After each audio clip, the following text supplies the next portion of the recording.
Jonesy and Amanda. Jam Nation. So we were talking earlier about the Willy Wonka experience. It was billed, this is in Glasgow, it was billed as an incredible interactive experience. A world of imagination. They promised chocolate fountains, chocolatey delights. There was none of that. Children were instead offered a half cup of lemonade and a small ration of jelly beans.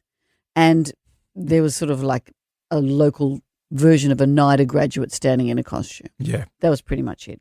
Well, there's been a Bridgerton ball held in Detroit. Have you seen the footage of this? Bridgerton, massive show. People love the idea of dressing up in period costume to go there. And people went to huge lengths. Mm-hmm. I saw footage of people who just looked fantastic.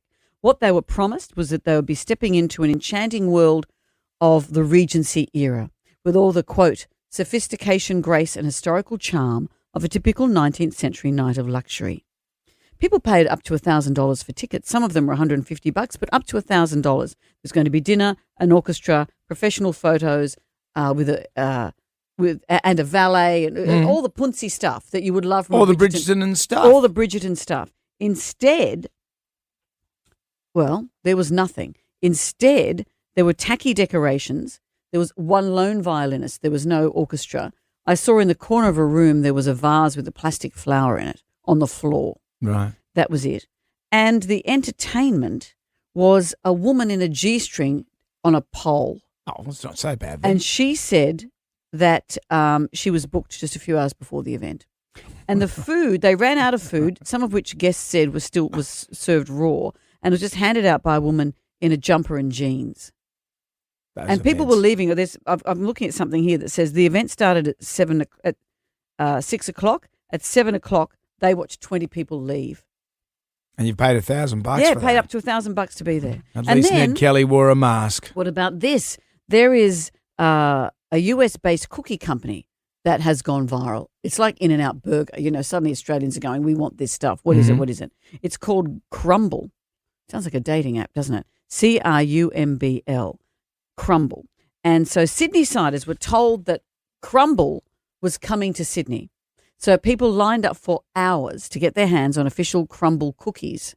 The cookies were selling for $17.50 Whoa. for a cookie.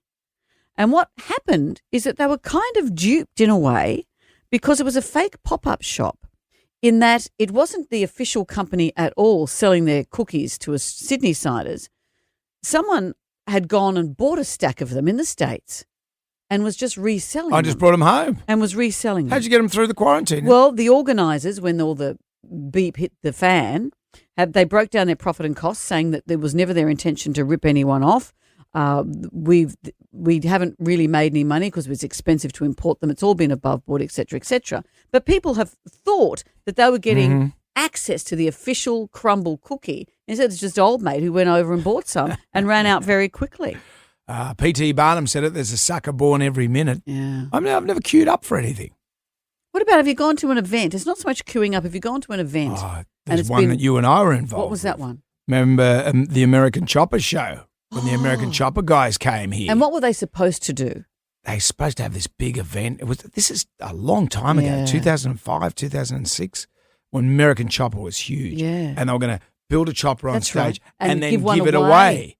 And then all of a sudden, it was kind of strange how they gave it away. They gave this chopper away, and there was this sort of confused Asian bloke on stage, and they, congratulations, and they whisked him away. Then he went to Melbourne and won it there again. And then a guy from the airport who works at the airport sent me a picture of that chopper going back to America. Oh, yeah. And that was the ignominy of the whole event. The event was dreadful. I remember also We supposed to be- left way early. And we you're left.